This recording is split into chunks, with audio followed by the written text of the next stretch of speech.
আমরা বোর্ড কোশ্চেনের সমাধানের ধারাবাহিকতায় আজকে আমরা উচ্চতর গণিত দ্বিতীয় পত্রের যে অধ্যায় 8 স্থিতিবিদ্যা অধ্যায় সেই অধ্যায়ের যে বোর্ড কোশ্চেনগুলো আছে এর মাঝখানে আমরা অলরেডি ঢাকা বোর্ড প্রশ্ন সমাধান দেখছি। আজকে আমরা রাজশাহী বোর্ড 2023 সালের যে কোশ্চেনগুলো আছে সেই কোশ্চেনগুলোর সমাধান দেখব। রাজশাহী বোর্ড 2023 সালের কোশ্চেনে আমাকে কি বলছে, একটা চিত্র দেওয়া আছে, 1 নম্বর উদ্দীপক, 2 নম্বর উদ্দীপক হচ্ছে আমাদের এটা, আর 3টে কোশ্চেন দেওয়া আছে, 3টে কোশ্চেনের সমাধান আমরা দেখব। তাহলে এখন আমরা দেখো ক নম্বর কোশ্চেনটা একটু দেখি। ক নম্বর কোশ্চেনে কি বলছে একটু দেখো, যে 7 এবং 8 কিলোগ্রাম ওজনের দুইটা বলের লব্ধি আর কিলোগ্রাম হলে বলদের মধ্যবর্তী কোণ নির্ণয় করতে বলছে। মনে করো যদি আমি চিত্রটা আঁকি তাহলে কি দেখাচ্ছে, চিত্রটা হচ্ছে যে মনে করো 7 এবং 8 কিলোগ্রাম ওজনের দুইটা বলের লব্ধি। মনে করো এ একটা বল, ঠিক আছে, আর এ বলটাকে ধরে নিচ্ছে 8 কিলোগ্রাম, 8 কেজি, ঠিক আছে। আর আরেকটা বল আছে হচ্ছিল এটা, যেটা হচ্ছে আমাদের ধরো কত 7 কেজি, ঠিক আছে। এই দুইটা বল আমাকে দেওয়া আছে, দুইটা বল দুইটা এত কিলোগ্রাম ওজনের দুইটা বল লব্ধি এত কিলোগ্রাম হলো। তাহলে বলের লব্ধিটা কত? বলের লব্ধিটা বড় বলের দিকে থাকবে, তাহলে বলের লব্ধিটা হচ্ছে আমাদের এটা। তাহলে যে লব্ধি দেওয়া আছে আমাকে 13 কিলোগ্রাম, 13 কেজি। এ হচ্ছে আমাদের প্রশ্নের বর্ণনা অনুসারে আমাদের চিত্রটা, এবং এদের মধ্যবর্তী কোণ, কাদের মধ্যবর্তী কোণ? বলদ্বয়ের মধ্যবর্তী কোণ নির্ণয় করতে বলা হয়েছে। তাহলে বলদ্বয়ের মধ্যবর্তী কোণ যদি আমরা আলফা ধরি, এটা হচ্ছে বলদ্বয়ের মধ্যবর্তী কোণ, যেটা হচ্ছে আলফা। তার মানে লব্ধি কত ডিগ্রি কোণে আমাদের লব্ধি বড় বলের দিকে থাকে, তাহলে ধরে নাও লব্ধি থিটা কোণ উৎপন্ন করছে। এটা আমাদের প্রয়োজন নাই, তারপর আমরা চিত্রের প্রাসঙ্গিক ক্রমে আমরা দেখালাম। ওকে, তাহলে এখানে একটু বর্ণনা দিতে হবে। বর্ণনা হচ্ছিল যে দুইটা বল কোন বিন্দুতে কাজ করে, ধরে নাও ও বিন্দুতে কাজ করে। দুইটা বল ও বিন্দুতে কি করতেছে, ক্রিয়ারত অবস্থায় আছে। তাহলে একটু লিখো যে ক নম্বর কোয়েশ্চেন, যে মনে করি ও বিন্দুতে ক্রিয়াশীল 7 কেজি এবং 8 কেজি বলের মধ্যবর্তী কোণ হচ্ছে আলফা। বলদ্বয়ের মধ্যবর্তী কোণ আলফা, এটা আমরা ধরে নিচ্ছি, ঠিক আছে। তাহলে মধ্যবর্তী কোণ যদি আলফা হয়, তাহলে আমাদের যে আমরা সামান্তরিক সূত্র হতে আমরা জানি যে সামান্তরিক বলদ্বয়ের সামান্তরিক সূত্র হতে, দুইটা বলের সামান্তরিক সূত্র হতে আমরা জানি যে লেখো যে সামান্তরিক সূত্র হতে আমরা জানি। তাহলে সামান্তরিক সূত্র হতে কি পাই, যে লব্ধি মানে কত 3 স্কোয়ার, লব্ধিটা কত এখানে 3 স্কোয়ার। তাহলে লব্ধি 3 না তো 13, লব্ধি হচ্ছে 13, ঠিক আছে। সামান্তরিক সূত্র হতে পাই যে লব্ধি 13 স্কোয়ার ইজ ইকুয়াল টু যেটা আসে যে পি স্কোয়ার, বড় বল দুইটা বল, তার মানে 8 স্কোয়ার প্লাস হচ্ছে 7 স্কোয়ার প্লাস হচ্ছে 2 ইন্টু কত দুইটা বলের গুণফল, তার মানে হচ্ছিল 8 ইন্টু 7 ইন্টু কত কস বলদ্বয়ের মধ্যবর্তী কোণ, মানে কত ধরে নিচ্ছি আমরা আলফা। তাহলে বা 169, 13 13 169, এখন হলো 64 প্লাস হলো 49 প্লাস হলো কত 12, ঠিক আছে। 112 কত কজ আলফা, এটা আমরা পাইলাম। এখন বা আমরা কজ আলফাটা ওই পাশে রাখতেছি, তাহলে 112 কত কজ আলফা, 112 কজ আলফা। আর এই দুইটা যদি পাশে আনি, তার মানে আসে হচ্ছে 169 মাইনাস হচ্ছে 64 মাইনাস হচ্ছে 49 ইকুয়াল টু যা আছে চলো আমাদের কত 56, ঠিক আছে। তার মানে বা তাহলে কজ আলফা, তাহলে cos alpha is equal to আমরা যেটা পাবো 56 বাই হচ্ছিল 112। তাহলে এটা কাটাকালি তাকে হচ্ছিল হাফ, যেটা ইকুয়াল টু লেখা যায় হচ্ছিল কস কত ডিগ্রি, কস 60 ডিগ্রি, ঠিক আছে। তাহলে এখন থেকে যদি আমরা উভয়তে কস বাদ দেই, সুতরাং আমরা আলফা ইজ ইকুয়াল টু কত পাইলাম, আলফা ইজ ইকুয়াল টু পাইলাম হচ্ছে 60 ডিগ্রি। এই হচ্ছে আমাদের আনসারটা। আমাদের বলদ্বয়ের মধ্যবর্তী অ্যাঙ্গেলে নির্ণয় করতে বলা হয়েছিল, যে বলদ্বয়ের মধ্যবর্তী কোণটা কত সেটা আমাকে নির্ণয় করা, ঠিক আছে। তাহলে এই ছিল ক নম্বর কোয়েশ্চেনটা। তাহলে আসো আমাদের পরবর্তী কোয়েশ্চেন, যে খ নম্বর কোয়েশ্চেনে কি বলা আছে। ক নম্বর কোয়েশ্চেনে তোমাদেরকে যেটা বলা আছে দেখো, একটু ভালো করে লক্ষ্য করো। ক নম্বর কোয়েশ্চেন, ঠিক আছে। ক নম্বর কোয়েশ্চেনে বলা আছে হচ্ছে একের আলোকে এল এম এন বলদ্বয় 3টি ও বিন্দুতে ভারসাম্য সৃষ্টি করেছে। একটাকে এক হচ্ছে আমাদের এটা, ঠিক আছে, মানে এই চিত্রটা। তাহলে একের আলোকে এল এম এন 3টা বল আছে, 3টা বল কি করছে ও বিন্দুতে ভারসাম্য সৃষ্টি করছে। প্রমাণ করতে হবে আমাদের N square equal to M into M minus L. কোয়েশ্চেনটা বইয়ে আছে, ঠিক আছে, সকল রাইটারের বইয়ে আছে, কারণ কোয়েশ্চেনটা অনেক গুরুত্বপূর্ণ, এর পূর্বে অনেকবার অনেক বোর্ডে আসছে। তাহলে এই হচ্ছে আমাদের কোয়েশ্চেনটা। তাহলে চিত্রটা আমরা একটু আঁকি। তাহলে চিত্রটা কি দেওয়া আছে একটু দেখো, যে চিত্র একটা বল এদিকে কাজ করতেছে, মনে করো এ হচ্ছে একটা বল এদিকে কাজ করতেছে একটা বল, আরেকটা বল হচ্ছে আমাদের এদিকে কাজ করতেছে, ঠিক আছে, আরেকটা বল কোন দিকে কাজ করতেছে, এদিকে আরেকটা বল কাজ করতেছে, ঠিক আছে। এই তিনটা বল তিন দিকে কাজ করতেছে, তিনটা বল কোন বিন্দুতে ক্রিয়াশীল বলছে, ও বিন্দুতে ভারসাম্য সৃষ্টি করছে। তাহলে এই যে বিন্দুটা, এই বিন্দুতে ও বিন্দুতে কি করছে, ভারসাম্য সৃষ্টি করছে। তাহলে একটা বল আমরা ধরে নিচ্ছি যে এই না ধরে নিতে দেওয়াই আছে, এদিকে এল বল কাজ করতেছে, আর এদিকে এন বল কাজ করতেছে, আর এদিকে আমাদের এম বল কাজ করতেছে। কথা বুঝতে পারছো? তাহলে এটা আমরা ধরে নিচ্ছি। তাহলে আমরা বলতে পারি যে ও এল বলটা ও এক্স বরাবর কাজ করতেছে, আর ও এন এন বলটা ও ওয়াই বরাবর কাজ করতেছে, আর এম বলটা ও জেড বরাবর কাজ করতেছে। এটা আমরা বলতে পারি, মানে বিন্দুগুলোর একটু নাম দিলাম যাতে আমরা ভাষাগত একটু সুন্দরভাবে লিখতে পারি। এই হচ্ছে কাজটা। আর কি দেওয়া আছে, যে এই দুইটা বলে এল এম এর মধ্যবর্তী অ্যাঙ্গেল দেওয়া আছে তোমাকে আলফা আলফা, আবার এই যে এম এল এর মধ্যবর্তী অ্যাঙ্গেল তোমাকে দেওয়া আছে, যে এম এল এর মধ্যবর্তী অ্যাঙ্গেল যেটা, এটা দেওয়া আছে তোমাকে কত, 2 আলফা। এতটুকু আমাকে চিত্র দেওয়া আছে, ঠিক আছে। তাহলে বলছে যে এত বল দুটি ও বিন্দুতে ভারসাম্য সৃষ্টি করছে। তাহলে বল তিনটা যদি আমাদের যে সূত্রটা ছিল, তিনটা বল যদি তিন দিকে ভারসাম্য সৃষ্টি করে, তাহলে আমরা কাজটা কি, হ্যাঁ তোমরা একটু ভাষাগত লিখে নিতে হবে। আমরা যেটা বলতে পারি সেটা হচ্ছে যে ও বিন্দুতে যথাক্রমে ও এক্স বরাবর, ও ওয়াই বরাবর, ও জেড বরাবর, ঠিক আছে, ক্রিয়ারত তিনটা বল কি এল এন এম ভারসাম্যে আছে, এই কথাটা আমরা বলতে পারি। তাহলে কথা বলো যে মনে করি, ঠিক আছে, এটা আমরা বলতে পারি যে ক্রিয়ারত এল এম বল তো ভারসাম্য অবস্থায় আছে। তাহলে আমাদেরকে দেওয়া আছে যে ভারসাম্য অবস্থায় আছে, ঠিক আছে, এটা আমরা বলতে পারি। এখন আমরা যেটা বলবো যে এল এম এর মধ্যবর্তী কোণ এবং এল আর কত এল ও এম এল ও এন এর মধ্যবর্তী কোণ কত, আলফা, ঠিক আছে। এল এম এর মধ্যবর্তী কোণ আলফা, এবং কত এল এম এর মধ্যবর্তী কোণ এল ও এম এর মধ্যবর্তী কোণ কত, 2 আলফা, ঠিক আছে। তাহলে এই পর্যন্ত আমরা লিখলাম। পরবর্তী অ্যাঙ্গেলটা আমরা বের করতে হবে, হ্যাঁ। তাহলে পরবর্তী অ্যাঙ্গেলটা কি হবে, যে এম এন এর মধ্যবর্তী কোণ এম ও এন এর মধ্যবর্তী কোণ কত হবে সেটা আমরা একটু দেখব, ঠিক আছে। এম এন এর মধ্যবর্তী কোণটা কত হবে সেটা একটু দেখব। তাহলে মধ্যবর্তী কোণটা তো আমাদের বের করতে হবে, বের করে আমরা লিখবো। লেখার পরে এখানে আমরা যেটা কাজ করব, তাহলে এখন আসো আমাদের মূল আলোচনা যাই। এতক্ষণ তো আমরা এটার ভাষাগত একটু লিখলাম, এখন আমরা প্রশ্নটা বুঝি যে আমাদেরকে কি বোঝানো হয়েছে, আমাদের কাজটা কি করতে হবে। তাহলে দেখো একটা বিন্দুতে ক্রিয়াশীল, মনে করো ও বিন্দুতে ক্রিয়াশীল তিনটা বল তিন দিক বরাবর কাজ করতেছে এবং বস্তুটা কি অবস্থায় আছে, ভারসাম্য অবস্থায় আছে। তাহলে তিনটা বল তিনটা ভিন্ন রেখা বরাবর একই সমতলে একই বিন্দুতে যখন ক্রিয়ারত অবস্থায় থাকে, যখন বস্তুটা ভারসাম্য অবস্থায় থাকে, তখন কিন্তু আমরা লামির উপপাদ্য ইউজ করি।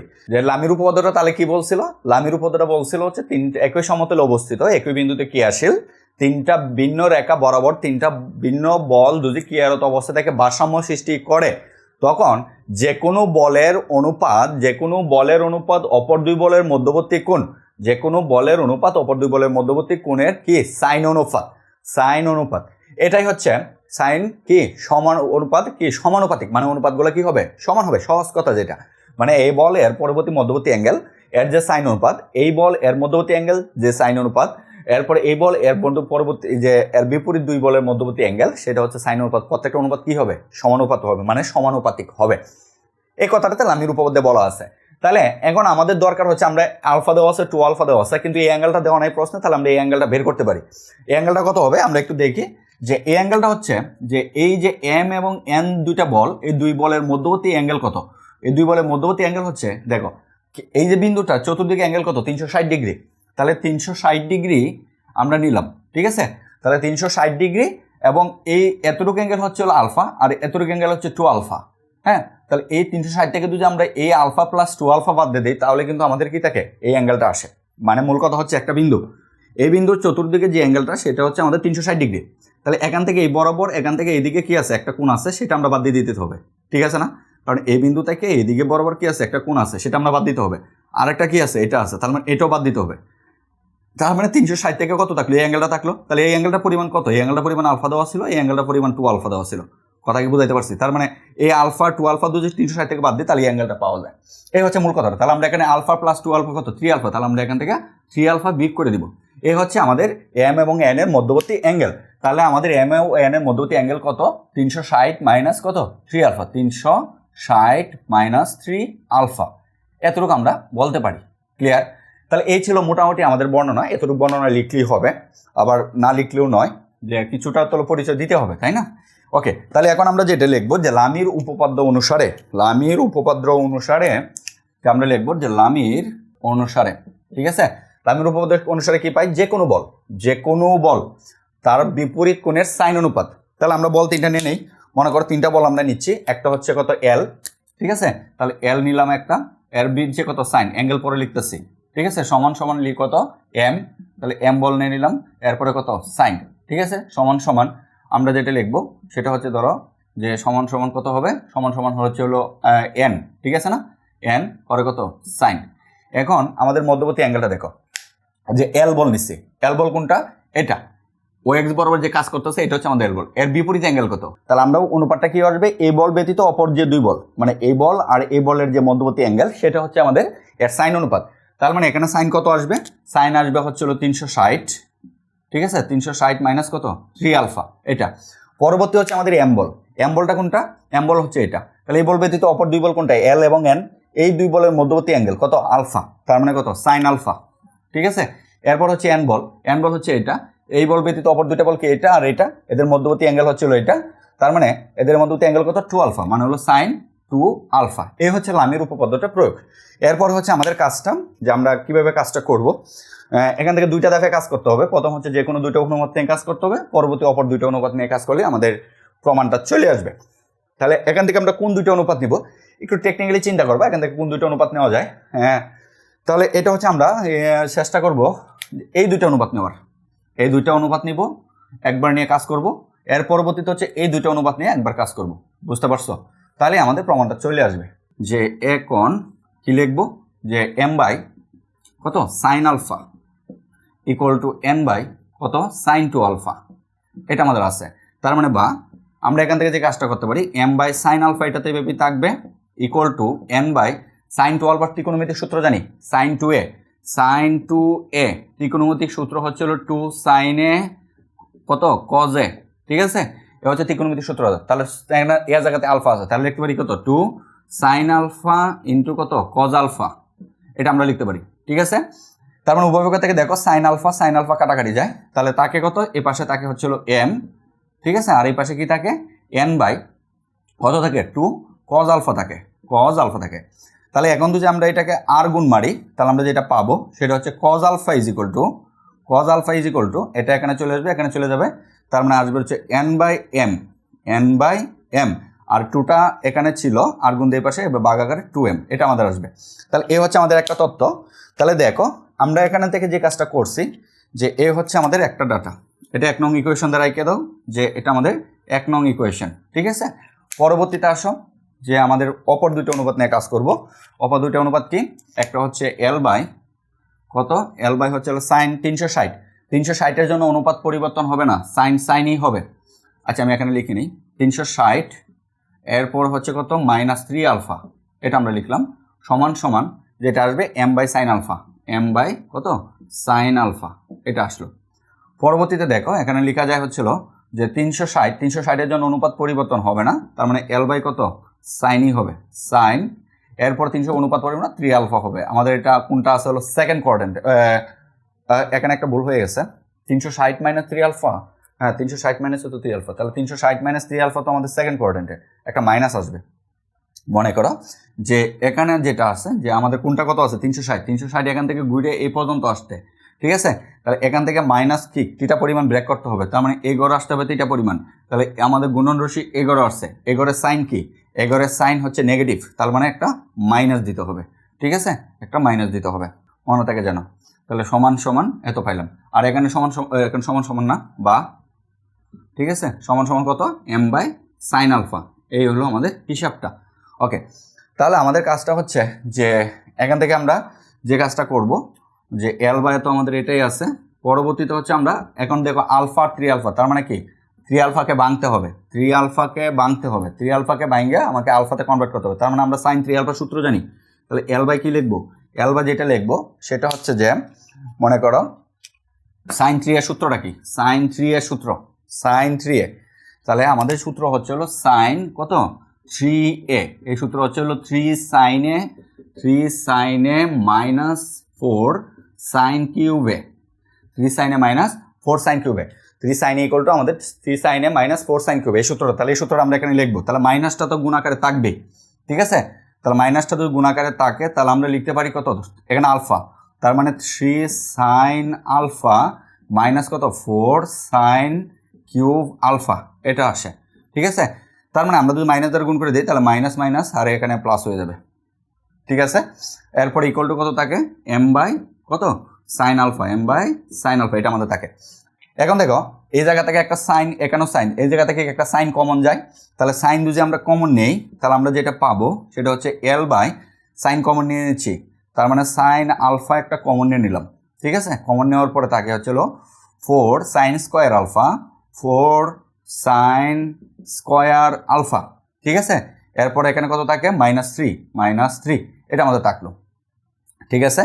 এরপরে এই পাশে কত এম কত সাইন আলফা, এটা আমাদের আসলো।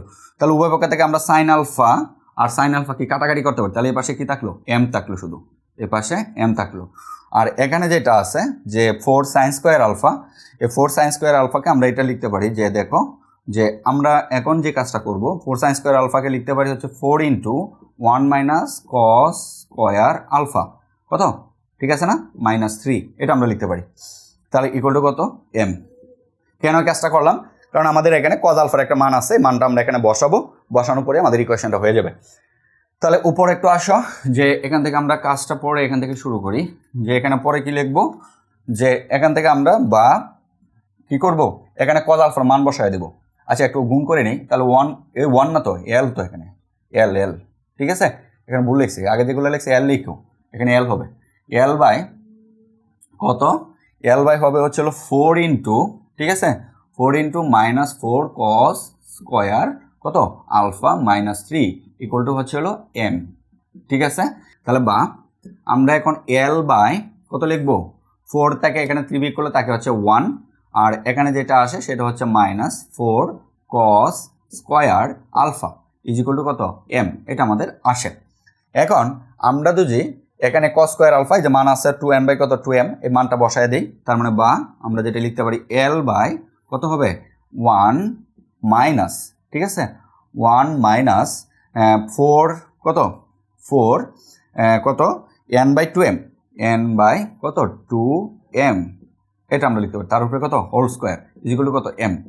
এখন এটাকে আমরা যদি একটু সিস্টেমে লিখি তাহলে আমরা যেটা লিখতে পারবো সেটা হচ্ছে যে এল বাই কত হবে, এল বাই আসে হচ্ছে 1 মাইনাস 4 ইন্টু হচ্ছে হলো এন স্কোয়ার, 4 ইন্টু হচ্ছে হলো এন স্কোয়ার বাই হচ্ছে কত 4m স্কোয়ার, ঠিক আছে না? তাহলে A4 কাটাকাটি, তাহলে এখানে থেকে এ পাশে আসো, তাহলে আমরা যেটা এ পাশে কত এমই আছে, এ পাশে আমাদের এমই আছে, তাহলে এখান থেকে তো আমি লসাগু করি, উপরে তো এলই আছে, বা উপরে আমাদের এলই আছে, ক্লিয়ার? আর যদি লসাগু করি তাহলে M square minus N square হয়, এম স্কোয়ার উল্টায় দিলে আমাদের বেটার হবে, ঠিক আছে? আচ্ছা M square minus N square, তাহলে M square minus N square by কত এম স্কোয়ার, এটা আমাদের থাকে ইকুয়াল টু কত, ইকুয়াল টু হচ্ছিল এম, এই হলো হিসাবটা।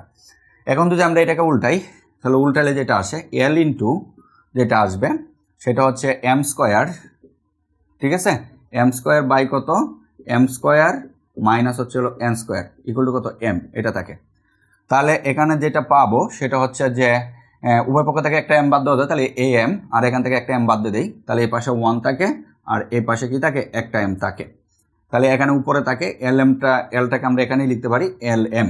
এখন যদি আমরা আর গুণ দিয়ে দিই তাহলে আমরা পাবো L M is equal to m square minus কত এন স্কোয়ার, তার মানে বা আমরা এম সম্বলিত পদগুলোকে এক পাশ করি, এন স্কোয়ারটাকে এই পাশে নিয়ে পড়ি, তাহলে আসলে এন স্কোয়ার এই পাশে নিয়ে পড়লাম, এম স্কোয়ার তো এই পাশে ছিলই, আর এল এমটা এই পাশে নিলে এল মাইনাস কত এম।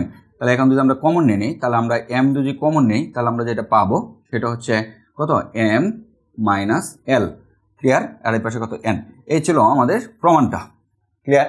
এই হলো আমাদের প্রমাণটা, যেটা হলো কত, যে n equal to m into n square equal two, আরে n স্কোয়ার হয়ে গেল, এখানে স্কোয়ার আছে, হ্যাঁ n স্কোয়ার, ঠিক আছে, এখানে n স্কোয়ার, বুঝতে পারছো? তাহলে n স্কোয়ার ইকুয়াল টু যেটা আসে সেটা হচ্ছে m into m minus l। এই হলো প্রমাণটা। তাহলে আশা করি বুঝতে পারছো যে আমাদের লামির উপপাদ্য অনুসারে বা লামির যে থিওরিটা আছে সেই থিওরি অনুসারে যে আমাদের প্রয়োগটা, ঠিক আছে। এরপরে আসো আমাদের পরবর্তী কোয়েশ্চেনটা। পরবর্তী কোয়েশ্চেনে কি বলা আছে একটু দেখো, যে পরবর্তী কোয়েশ্চেনে বলা আছে যে গ নম্বর কোয়েশ্চেন, যে টু হতে প্রমাণ করো, যেটা হ্যাঁ খুবই সুন্দর একটা কোয়েশ্চেন। এখানে বোঝাটা হচ্ছে সবচেয়ে বেশি, এই কোয়েশ্চেন পারা থেকে বুঝতে হবে বেশি, এই কোয়েশ্চেনটা পারতে হইলে বুঝতে হবে বেশি, ঠিক আছে। তাহলে দেখো এই কোয়েশ্চেনটা আগে বুঝি, পরে আমরা সমাধানে যাব, কারণ এটা এরকম একটা কোয়েশ্চেন যেটা যে পারে, যে বুঝে সেই পারে, যে বুঝে না সে কখনোই পারে না, ঠিক আছে। তাহলে কি বলছে এখানে এই কোয়েশ্চেনে দেখো তো ভালো করে লক্ষ্য করো, যে দুই কোনটা, দুই হচ্ছে হলো আমাদের এই পার্টটা, এটা হচ্ছে আমাদের দুই। তাহলে এই দুইটাকে আমাদের কি করতে হবে, কোয়েশ্চেনটা প্রুভ করতে হবে। তো দুইয়ে কি বলছে, দুই হতে প্রমাণ করো যে এটা, এখানে কিছুই নেই, যা বর্ণনা আছে সব এই জায়গায়, ঠিক আছে। 12 দীর্ঘ মানে 12 দৈর্ঘ্য বিশিষ্ট, 12 দৈর্ঘ্য বিশিষ্ট এবং পি ওজন বিশিষ্ট একটি সুষম তক্তা, ঠিক আছে। তাহলে আমরা 12 দীর্ঘ এবং পি ওজন বিশিষ্ট মানে একটা তক্তা আছে, যে তক্তাটা হচ্ছে সুষম তক্তা, সুষম তক্তা, সুষম রড, সুষম গোলক, এগুলো মানে কি বোঝায়? এগুলো মানে হচ্ছে যে সহজ কথা যেটা, যে আমরা জানি কোনো রড এক জায়গায় মোটা মানে এরকম হতে পারে, তো ভালো করে বুঝো যে এরকম হতে পারে, একটা রড এরকম হতে পারে, ঠিক আছে, এরকম হতে পারে যে এটাও একটা রড, ঠিক আছে না, কিন্তু এটা সুষম রড না, কেন না? কারণ এখানে এর দৈর্ঘ্য আছে, এখানে এর দৈর্ঘ্য নেই, মানে আস্তে আস্তে কি ব্যাসার্ধ কোথাও কম বেশি আছে, ঠিক আছে, মানে প্রস্থ কোথাও কম কোথাও বেশি, ঠিক আছে, উচ্চতা কোথাও কম কোথাও বেশি, এরকম কাছে মানে এক না। কিন্তু দুজি রডটা এরকম হয়, মনে করো যে একটু এরকম হয়, এটা হচ্ছে সুষম রড, কেন না?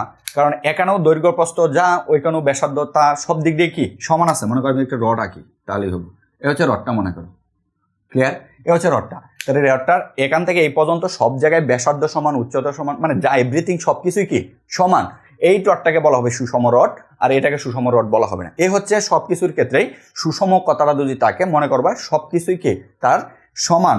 তাহলে আমরা সুষম রড, সুষম গোলক, সুষম তক্তা, যা কিছুই বলুক সব জায়গায় কি একই কথা, সুষম তক্তা, ঠিক আছে, ওজন বিশিষ্ট সুষম তক্তা মানে সব দিক দিয়ে দৈর্ঘ্য প্রস্থ তার সমান। তাহলে 12 দীর্ঘ এবং পি ওজন বিশিষ্ট একটি সুষম তক্তা। তাহলে আমরা আগে 12 দীর্ঘ বিশিষ্ট, পি ওজন বিশিষ্ট একটি সুষম তক্তা নেই, ঠিক আছে, এই পর্যন্ত আগে আমরা কাজটা করি। তাহলে 12 দীর্ঘ বিশিষ্ট, পি ওজন বিশিষ্ট, তার মনে করো আমরা একটা তক্তা নিচ্ছি, এই হলো আমাদের তক্তাটা, ঠিক আছে। তো তক্তাটার এই প্রান্তটাকে একটা, আর এই প্রান্ত হচ্ছে আরেকটা, এ হচ্ছে আমাদের সুষম তক্তাটা। সুষম তক্তাটার দৈর্ঘ্য কত দেওয়া আছে, ধরো সুষম তক্তার নামকরণ যদি আমি করি, তাহলে সুষম তক্তার এই প্রান্তর নাম দিলাম আমরা এ বিন্দু, মনে করো এই প্রান্তের নাম হচ্ছে এ, ঠিক আছে, আর এই প্রান্তের নাম হচ্ছে বি। এ হচ্ছে সুষম তক্তার কাজ আমাদের।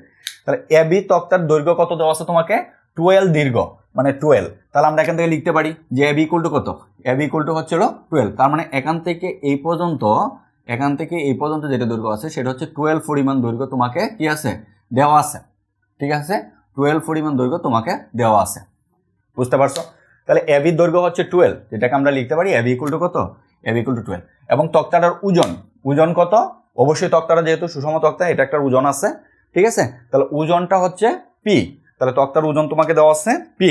তাহলে তক্তার ওজন যদি পি হয়, তাহলে যেহেতু সুষম তক্তার কথা বলছে, যেহেতু সুষম তক্তার কথা বলছে, সুষম তক্তার ওজন কোথায় কাজ করবে মনে রাখবা, সুষম তক্তার ওজন, সুষম গোলকের ওজন, সুষম রডের ওজন, এভরিথিং সব কিছু তার মধ্যখানে কাজ করবে, মধ্যখানে মানে একদম কেন্দ্রে কাজ করবে, ওজন বল সব কিছু। আরেকটা কথা বলি যে সুষম তক্তা, সুষম রড, সুষম কি গোলক, মানে যাই বলো সুষম বস্তু, যাই এভরিথিং যাই কিছু বলো, সুষম কথা থাকলে মনে রাখবা এই বস্তুর উপর বা এই সুষম বস্তুর উপর যা কাজ করবে সব কিছুই তার কেন্দ্রে কাজ করবে। মানে গোলক হলে তার কেন্দ্র, তক্তা হলে লম্বা কিছু হলে তার মধ্যবিন্দু মাঝখানে কাজ করবে, ঠিক আছে, ওকে। তাহলে যেহেতু এটা আমাকে সুষম তক্তা, তার ওজনটা অবশ্যই মধ্যবিন্দুতে কাজ করবে। তাহলে সুষম তক্তা ওজন মধ্যবিন্দু কোনটা, এই জায়গায় ধরো এটা হচ্ছে তাদের মধ্যবিন্দু, ক্লিয়ার, এই হচ্ছে তার মধ্যবিন্দু। তাহলে মধ্যবিন্দুটা আমি ও ধরে নিচ্ছি, তাহলে ওজনটা তার এই বিন্দুতে কি করবে, কাজ করবে, ডব্লিউটা, ঠিক আছে, ডব্লিউ না পি নাম দিছে, তাহলে ওজন হচ্ছে পি, ওজন হচ্ছে পি, প্যাচ লাগাবা না। আমরা তো পি বল নিয়ে কাজ করতাম, এখানে ওজন দিছে পি, পি ওজন বিশিষ্ট একটি সুষম তক্তা। তাহলে তার ওজনটা, এটা হচ্ছে পিটা কি, তার ওজন, ওজন আমি লিখে নিই ভাষাগতভাবে, তাহলে আমাদের কাজ সুবিধা হবে। এটা হচ্ছে আমাদের ওজন, তাহলে পেস লাগবে না, পিটা হচ্ছে ওজন, পি ওজন, ঠিক আছে। তাহলে ওজন বিশিষ্ট একটি সুষম তক্তা। ক্লিয়ার? এ পর্যন্ত ক্লিয়ার? তার মানে আমাদের 12 একটা দৈর্ঘ্য বিশিষ্ট একটা তক্তা নিচ্ছে, যা যেহেতু সুষম তক্তা তার ওজনটা অবশ্যই কি করবে, তার মধ্যবিন্দুতে কাজ করবে। তাহলে এখান থেকে আমরা একটা তত্ত্ব লিখতে পারি। সেই তত্ত্বটা কি? তত্ত্বটা হচ্ছে হলো ও এ সমান সমান ও বি, এতটুকু তত্ত্ব লিখতে পারি, যেখানে ওজনটা হচ্ছে, আচ্ছা এখানে সাইডগুলো আমি তত্ত্বগুলো একটু লিখি। ওজন হচ্ছে, ওজনটা কত, ওজন ও ইকুয়াল টু এবি, আর এবি ইকুয়াল টু কত, এবি ইকুয়াল টু হচ্ছে আমাদের 12, এবি ইকুয়াল টু হচ্ছে 12, আর ওজন হচ্ছে পি, ঠিক আছে।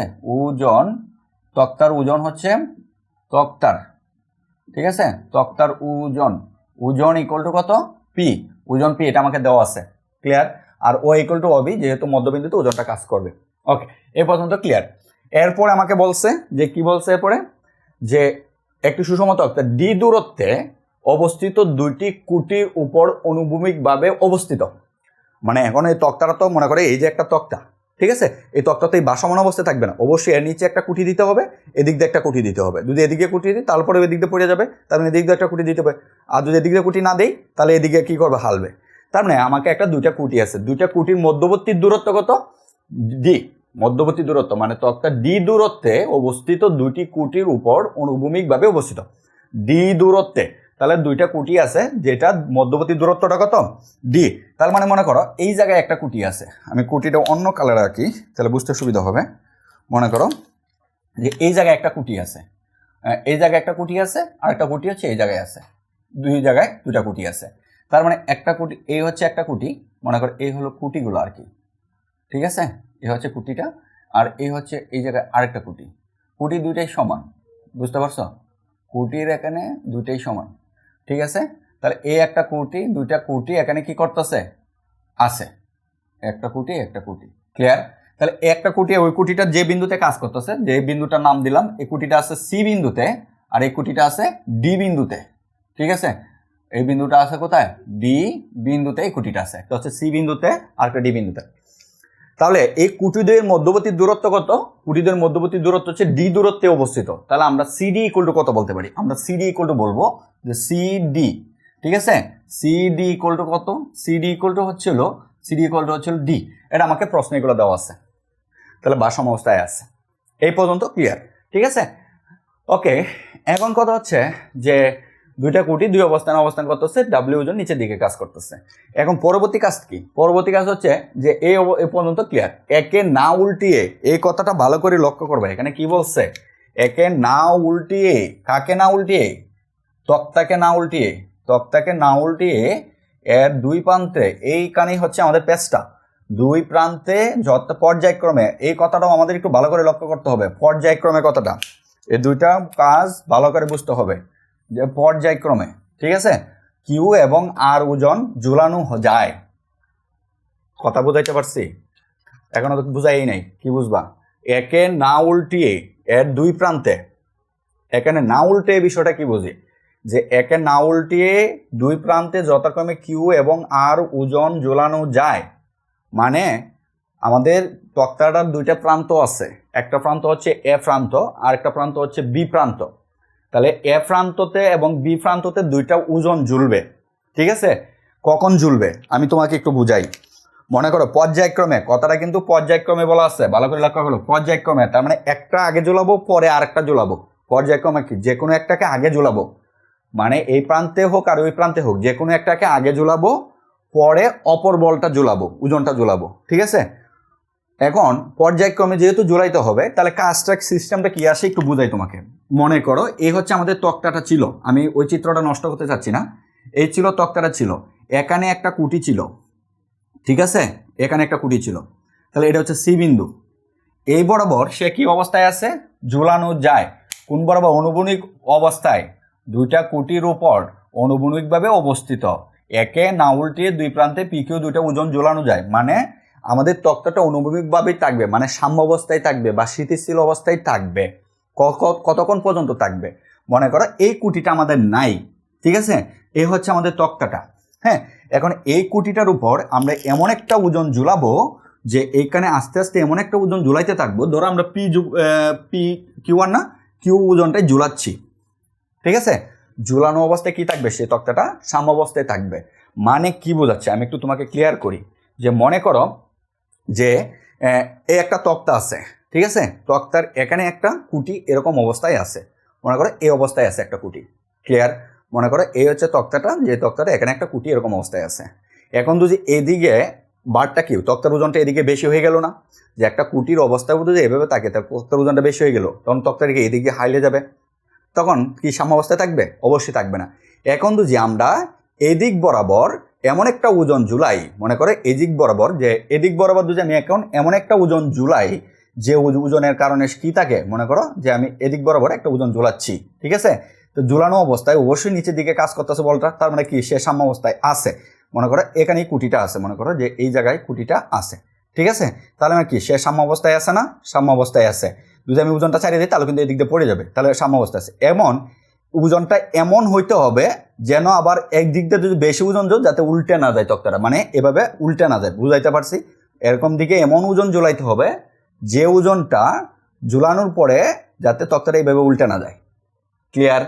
তাহলে আমরা যদি ভালো করে আরেকটু বুঝো যে এ পাশে তক্তা সাম্য অবস্থায় আছে, তখন এই ওজনটা এমন হইতে হবে আস্তে আস্তে বাড়াইতে থাকতে হবে। যদি তুমি একটু মনে করো যে আমরা ধরে নিচ্ছি যে এদিকে 10 কেজি ওজন একটা বল ধরে, আমি এটা ধরে নিচ্ছি যে 10 কেজি ওজন যদি তুমি ঝুলাও তাহলে বস্তুটা কি থাকে, সাম্য অবস্থায় থাকে।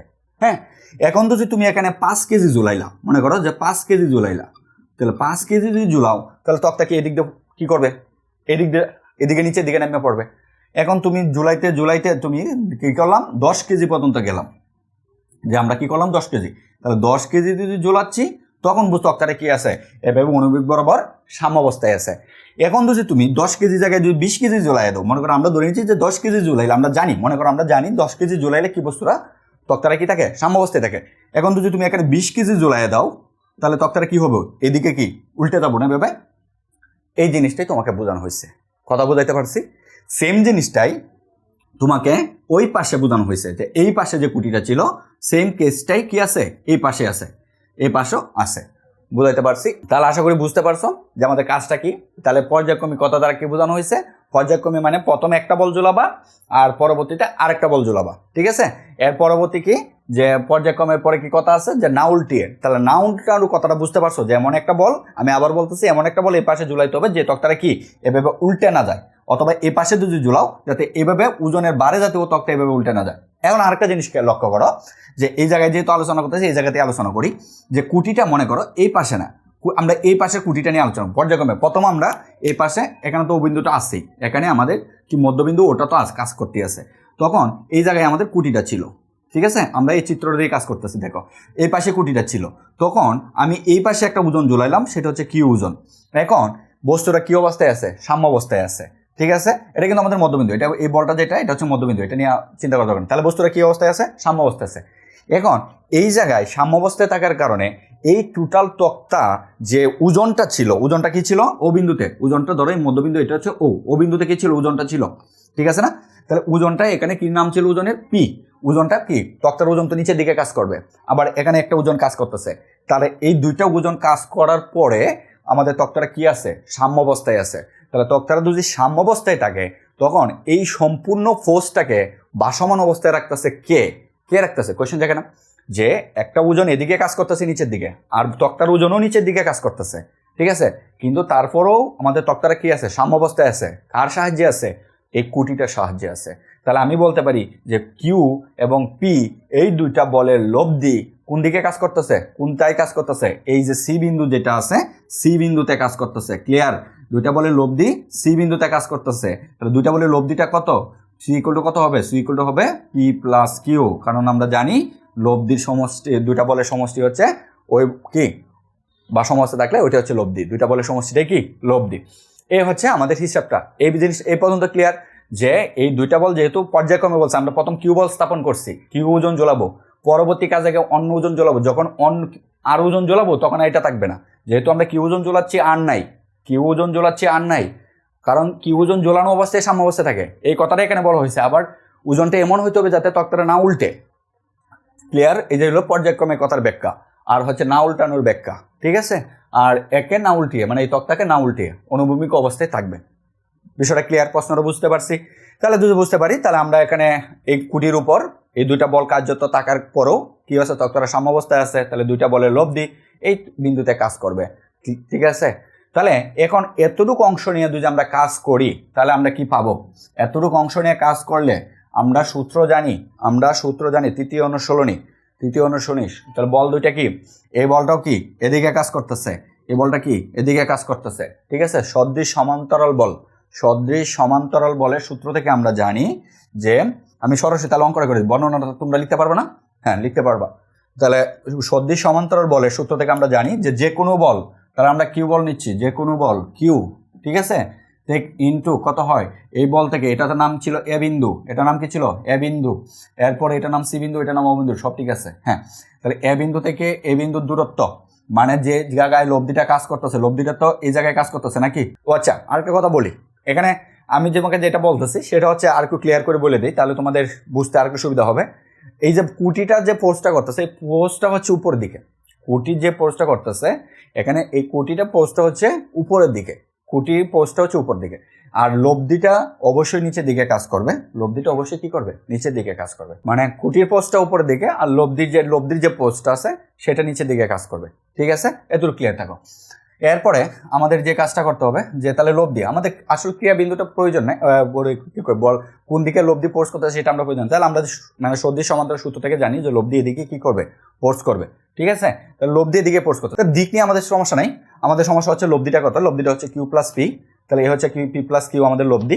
হ্যাঁ, তাহলে আমরা লব্ধির সদৃশ সমান্তরাল বলের সূত্র থেকে জানি যে কোনো বল ইনটু হচ্ছে লব্ধির ক্রিয়াবিন্দুর, যেটা ক্রিয়াবিন্দুর মধ্যবর্তী দূরত্ব, তাহলে কত এসি ইকুয়াল টু হচ্ছে অপর বলটা কোনটা, এটা অপর বল, কিন্তু এটা দুইটা বল, ঠিক আছে? এখানে কিন্তু কিউ আসবে পরে, আর আসবে পরে, ঠিক আছে?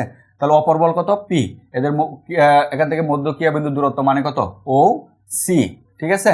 ও সি, আমরা সি বিন্দু দিচ্ছি, হ্যাঁ ও সি, ঠিক আছে? এই হচ্ছে আমাদের এতটুকু অংশ নিয়ে কাজ করব, যে এই পাশে আমরা একটা বল ঝুলাইছি, সেই বলটা হচ্ছে আমাদের পি বল, এই পাশে ঝুলাই দাও, এই পাশে যে বলটা ঝুলাইছি সেই বলটা কত বল, সেই বলটা হচ্ছে কিউ বল আমরা ঝুলাই দিছি, ঠিক আছে? সেই বলটা কত, কিউ বল, ক্লিয়ার? তাহলে এই হচ্ছে আমাদের কাজটা, ঠিক আছে? কিন্তু কুটিটা তো দূরে, আচ্ছা যাই হোক, আমাদের দূরে হোক বা কাছে মাঝখানে, কারণ বল তো দুইটা সমান না, পি কিউ তো দুইটা সমান না, ঠিক আছে? তাহলে এখন আমাদের কাজ হচ্ছে এই সম্পর্কটা ক্রিয়েট করতে হবে, কোন সম্পর্কটা, এই সম্পর্কটা ক্রিয়েট করতে হবে। তাহলে এই জায়গায় আসতে আসতে কিউপি রিলেটেড, তাহলে কিউপি রিলেটেড কোনটা, এটা, তাহলে আমাকে এরকম একটা জিনিস ক্রিয়েট করতে হবে, বুঝাইতে পারছি? আমাকে সম্পর্ক ক্রিয়েট করতে হবে এটা, তাহলে এই অংশটুকু পিকিউ রিলেটেড, ভালো করে দেখো, এই অংশটুকু কি পিকিউ রিলেটেড, তাহলে আমরা এখন যে সম্পর্কটা দাঁড় করছি এটা হচ্ছে পিকিউ, ঠিক আছে? তাহলে আমাকে এই আকৃতি আনতে হবে, তাহলে এই আকৃতি যে আনতে চাই, উপরে শুধু কিউ থাকে, আমরা এটা দেখে দেখে কাজ করব, কিভাবে কাজটা করব, এটাতে কিন্তু অনেকের প্রবলেম হয় যে আমরা সমাধানটা কিভাবে করব, আমাদের প্রমাণ দেখে দেখে সমাধান করবো। তাহলে উপরে কি থাকবে, আমরা এটাকে সাজাই, দেখো বাই হচ্ছিল q by p equal to, আমরা এটাকে মানে বলগুলো এক পাশে নিয়ে আসো আর দৈর্ঘ্যটা এক পাশে নিয়ে চলে যাও, তার মানে কত, ওসি বাই কত, ওসি বাই এসি, এটা আমাদের আসলো।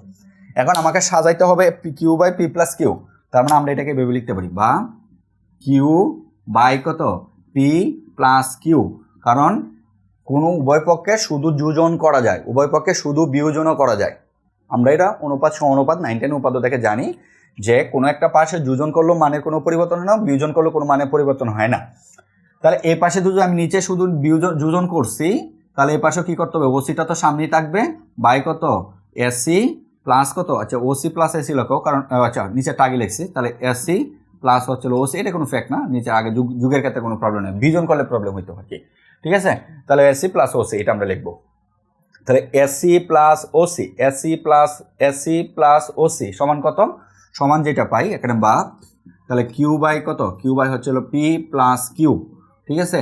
আর এখানে যেটা আসে সেটা হচ্ছে ওসি বাই কত, ওসি বাই হচ্ছে হলো ওএ, এই যে ওসি এসি হচ্ছে এখান থেকে এতটুক, আর ওসি কত, এখান থেকে এতটুক, তার মানে কত, ওএ লেখা যায়, ও এ হচ্ছে আমাদের এটা লিখলাম, ঠিক আছে?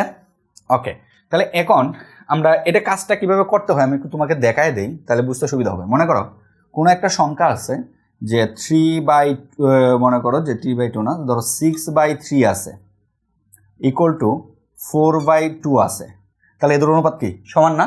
হ্যাঁ, ওদের অনুপাত সমান। 6-এর 3 দিয়ে ভাগ করলে কত হয়? 2 হয়। 4-কে 2 দিয়ে ভাগ করলে 2 হয়, তাহলে অনুপাত সমান। এবার আমরা এখানে যে কাজটা করছি সেই কাজটা হচ্ছে যে এর অনুপাত কত, এদের সমান সমান কিন্তু 2 লেখা যায়, একটু ভালো করে লক্ষ্য করো। এদের অনুপাত কত? 2। এটা হচ্ছে আমাদের আনসার। আচ্ছা, এখন আমরা যে কাজটা করছি সেই কাজটা হচ্ছে নিচে যোজন করছি, তাহলে 6 প্লাস কত, 6 প্লাস 3 এটা আসলো, ঠিক আছে, ইজ ইকুয়াল টু 4 কত, 4 প্লাস 2। বুঝতে পারছো? তার মানে এখানে যে কাজটা আসে সেটা হচ্ছে যে কত সমান সমান, যে এখানে আসলে কত 6 কত, 6 হচ্ছে 9, আর এখানে ইকুয়াল টু কত আসলো 4 কত 6। তাহলে এই জায়গায় দেখো অনুপাত কি আসে, সমান আসে। কেমনে? ধর আমরা এখান থেকে কত 6-এর 3 দিয়ে ভাগ করি, তাহলে 1 কত আসে 3 আসে, 2/3 আসে। আর এখানেও কত 2 দিয়ে 2 ভাগ করি, তাহলে 2 কত আসে 3 আসে। তার মানে কি অনুপাত সমান হলো? অনুপাত সমান। তাহলে এটা আমাদের কাজটা করতে পারি যে এক্ষেত্রেও আমাদের অনুপাত সমান, এক্ষেত্রেও কি অনুপাত সমান, অনুপাতের কোনো কি হয় নাই, অপচয় হয়নি, মানে মানের কোনো পরিবর্তন হয়নি, ঠিক আছে। তাহলে অনুপাত সমান হলে আমাদের কাজটা, অনুপাত সমান হলে আমাদের কাজটা করা যায়। তাহলে আমরা এই কাজটা করতে পারি, যেটা হচ্ছে আমরা যোজন বিয়োজন থেকে কি করতে পারি শিখতে, অনুপাত সমানুপাত 90 অনুপাত সমান থেকে শেখা আছে। তাহলে এখন আমরা যে কাজটা করব যে এখানে এটা এ পর্যন্তই থাক। আর একটা কথা, এখানে ওয়েটাকে এই দেখো আমরা উপরে লিখছিলাম যে এই জায়গায় আমরা লিখে রাখছিলাম যে এবি ইজ ইকুয়াল টু কত, এবি ইজ ইকুয়াল টু কত 12, এবি ইজ ইকুয়াল টু 12 আমরা লিখছিলাম, ঠিক আছে না? যে আমরা তক্তাটা যে ছিল টোটাল তক্তা এবিটা কি ছিল 12 ছিল, আর ও এটা কি ছিল, তাহলে আমরা বলছিলাম যে ও এ সমান সমান ওবি, ও এ সমান সমান ওবি। তাহলে আমরা ওবিকে কি বলতে পারি, এবিকে বলতে পারি, এবিকে বলতে পারি যে ও এ প্লাস হচ্ছিল ওবি, এই দুটো অংশে বিভক্ত করতে পারি, ইকুয়াল টু কত 12। তাহলে বা তাহলে ও এ ও সমান ওবি হইলে কত, ও এ প্লাস কত ওবি এর মান ও এ বসায় দিচ্ছি, ও এ ইজ ইকুয়াল টু কত 12। তার মানে বা 2 ও এ ইজ ইকুয়াল টু কত 12। তার মানে বা কত ও ইকুয়াল টু কত পাচ্ছি, ও ইকুয়াল টু এল পাচ্ছি, ঠিক আছে। এটা হচ্ছে আমাদের গাণিতিক ব্যাখ্যাটা। আর কমন সেন্সের ব্যাখ্যা হচ্ছে, দেখো বলছিলাম এবি একটা দৈর্ঘ্য সুষম তক্তা, যে তক্তার মধ্যবিন্দুতে, ঠিক মধ্যবিন্দুতে পি ওজনটা কাজ করবে, ঠিক আছে, মানে তক্তার ওজনটা কাজ করবে। তাহলে তক্তার ওজনটা যদি পিতে ওজনটা মধ্যখানে কাজ করে, তাহলে এখান থেকে ও এ আর এটা কি দৈর্ঘ্য সমান, তাহলে টোটাল দৈর্ঘ্য যদি 2a হয় তাহলে এর অর্ধেক কত হবে এল, কমন সেন্স, ঠিক আছে। তার মানে ও ইকুয়াল টু হলো এল, তাহলে আমরা ও ইকুয়াল টু কত লিখে দিতে পারি, এল লিখে দিতে পারি। তাহলে বা যে কিউ বাই কত P plus q equal to কত, ইকুয়াল টু হচ্ছে হলো যে ও সি বাই কত এল। তাহলে এই জায়গা থেকে আমরা ও সি এর মানটা বের করে নিতে পারি। তাহলে ও সি এর মানটা যদি এই পাশ থেকে বের করে নেই, তাহলে আমরা কি লিখবো, ও সি এর মান যদি বের করি তাহলে এটা এখানে আসে, এই পাশে গুণাকার এসে পড়বে, তাহলে এলটা এই পাশে গুণাকার এসে পড়বে, এই পাশে ও সি থাকলো, ও সি, আর এই পাশে এলটা গুণাকারে এখানে কিউ এল হয়ে গেল। তাহলে এতটুকু আমাদের একটা তত্ত্ব, ঠিক আছে। কোনটা, এই যে এই অংশটা নিয়ে কাজ করিয়া, ঠিক আছে। এই ডাটাটা তোমরা একটু লিখে রাখো, যে আমি একটু লিখে রাখি, যেখান থেকে আমরা কি পাইলাম, আমরা এখান থেকে যেটা পাইলাম সেটা হচ্ছে ও সি ইকুয়াল টু, আমরা পাইছি হচ্ছে ও সি ইজ ইকুয়াল টু কত পাইছি, এল কিউ বাই হচ্ছে কত, বাই হচ্ছে পি প্লাস কিউ, ঠিক আছে। এটা আমরা পাইছি, এটা হচ্ছে আমাদের 1 নং সমীকরণ, 1 নং সমীকরণ, ঠিক আছে। এখন আসো আমাদের পর্যায়ক্রমে যে অপর কথাটা আছে সেটা নিয়ে কাজ করি, ঠিক আছে। তাহলে পর্যায়ক্রমে অপর কথাটা কি আছে, যে চিত্রটা মুছে দিলাম, যে এই পাশটা নিয়ে তো কাজ করা শেষ, ওই পাশটা মানে হচ্ছে আমাদের তক্তাটা হচ্ছিল এইটা, আবার চিত্র রাখতেছি একটু দেখো, আমাদের তক্তা হচ্ছিল এইটা, এটা ছিল এ বিন্দু আর এটা ছিল বি বিন্দু, বুঝাইতে পারছি। তাহলে এর মধ্যবিন্দু ছিল ও, এই জায়গায় আমাদের পি ওজন কাজ করতেছিল, ক্লিয়ার। তাহলে এখন কুটি হচ্ছিল এইটা, আমরা ওজন জ্বলাবো এ পাশে ওজনটা কত আর অপর ওজনটা পর্যায়ক্রমে। তাহলে এখানে কুটিটা কোথায় ছিল, কুটিটা ছিল এই জায়গায়, কুটিটা ছিল, ঠিক আছে, এই জায়গায় কুটিটা ছিল, মনে করো এটা হচ্ছে আমাদের কুটিটা। তাহলে এটা বিন্দুর নাম কি দিয়েছিলাম, ডি বিন্দু। তাহলে এখনও সেম কথা, যে আমরা ওজনটা এরকমভাবে ঝুলাইছি যে এখানে বস্তুটা কি আছে, সাম্য অবস্থায় আছে, সাম্য অবস্থায় আছে না, সাম্য অবস্থায় আছে। তাহলে বস্তুটা যদি সাম্য অবস্থায় থাকে, তাহলে আমাদের কাজটা কি করতে হবে, যে বস্তুটা এই বিন্দুতে সাম্য অবস্থায়, মানে পেঁচা লাগে যা পারছি এখানেও ক্ষেত্রে সেটাই, যে বস্তুটা এখানে উল্টিবি না, মানে আটটা বসানোর পরে কি হবে না, তক্তারে ভেবে উল্টাবে না, ঠিক আছে। তাহলে এই ক্ষেত্রেও আমাদের দুইটা বলের যে লব্ধি, সে লব্ধিটা ডি বিন্দুতে কাজ করতেছে এখন, যে পি ও আর বলের লব্ধি কোথায় কাজ করতেছে, ডি বিন্দুতে। তাহলে পি বলের লব্ধি ইকুয়াল টু কত, ডি ইকুয়াল টু কত পি প্লাস আর, ক্লিয়ার। এ হচ্ছে আমাদের লব্ধিটা। তাহলে পি কিউ পি আর বলে, কারণ এই তো কুটির কারণে কি আছে, বস্তুটা সাম্যাবস্থায় আছে। তাহলে কুটির ফোর্স উপরে কাজ করতেছে আর লব্ধির ফোর্স নিচের দিকে কাজ করতেছে, কারণ নিচের দিকে কাজ করতেছে বিদায় তো এই ফোর্স আর এই ফোর্স কি হয়েছে, সমান হয়েছে দেখেই তো সাম্যাবস্থায় আছে। ক্লিয়ার? মানে কুটির ফোর্স উপরের দিকে কাজ আর লব্ধি দুইটা বলে লব্ধি ফোর্সটা নিচের দিকে, আর দুইটা মাইনাস হয়েছে দেখেই তো কি আছে, বস্তুটা সাম্যাবস্থায় আছে, নাহলে তো সাম্যাবস্থায় থাকতো না। ওকে, এটা কমন সেন্সের ব্যাপার। তাহলে এখন আমরা এই সেম সূত্র আমরা অ্যাপ্লাই করব যে সদৃশ সমান্তরাল বলের দিকে। তাহলে আমরা যে কোনো বল, তাহলে এখন আমি পি বল নিচ্ছি ইন্টু ওডি, ওডি নাম দিচ্ছি না, হ্যাঁ ওডি, ঠিক আছে, ইকুয়াল টু হচ্ছে আর বল, অপর বল ইন্টু হচ্ছে ওই বলের ক্রিয়া বিন্দু থেকে লব্ধির ক্রিয়া বিন্দুর দূরত্ব, মানে হচ্ছে বিডি, বিডি। তাহলে এখান থেকে আমরা সমাধানটা আরেকটা ইকুয়েশন দাঁড় করবো। এখান থেকে কি করবো আমরা, আরেকটা ইকুয়েশন দাঁড় করবো। তাহলে এখন বলগুলো এক পাশ করো, সেম কথা। তাহলে বলগুলো যদি এক পাশ করি, পি বাই কত আর ইজ ইকুয়াল টু কত বিডি বাই কত ওডি। এখন এখানে চেহারাটা কি, এটা যে পি আর এর রিলেটেড আসছে, তার মানে আর বাই কত P R, R by P R, R by P R, তার মানে নিচে যোগ করতে হবে, তার মানে বা তাহলে পি বাই ও উপরে তো আর, ঠিক আছে উপরে, তাহলে একটু উল্টাই দিই, তাহলে বিষয়টা এরকম হয়ে যাবে। আচ্ছা এভাবে না নিয়ে আমরা একটা কাজ করি, হ্যাঁ উল্টাই দিই, তাহলে আমাদের ওটার মধ্যে সাজানো যাবে। তার মানে R by P is equal to কত ও ডি বাই হচ্ছে বিডি, উল্টাই দিলাম, কারণ আমাদের এই প্রমাণটার মধ্যে সাজানো। তাহলে উপরে আর, তাহলে উপরে আর থাকলো, নিচে কত, নিচে যোগ হচ্ছে, তাহলে p plus r is equal to কত ওডি উপরে থাকবে, তাহলে নিচে কত বিডি প্লাস কত ওডি। মানে এগুলো মুখস্থ রাখা দরকার নেই, ক্যালকুলেশনটা কেমনে করতে হবে মুখস্থ করবে না, আমাদের প্রমাণে বলে দিবে ক্যালকুলেশন কেমনে করতে হবে।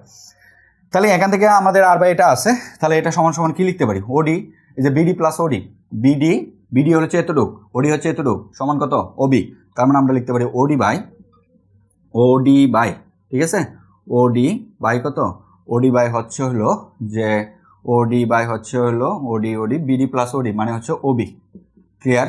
ওবি। তাহলে এখান থেকেও আমরা যে ওডি, ঠিক আছে ওডি বাই কত, বাই হচ্ছে ওডি বাই হচ্ছে হলো আমাদের এই যে এই যে ও ইকুয়াল টু কত পাইছি, এল পাইছিলাম, তাহলে ও ইকুয়াল টু এল হবে, ওবি ইকুয়াল টু কত হবে, এলই হবে, সহজ হিসাব এল।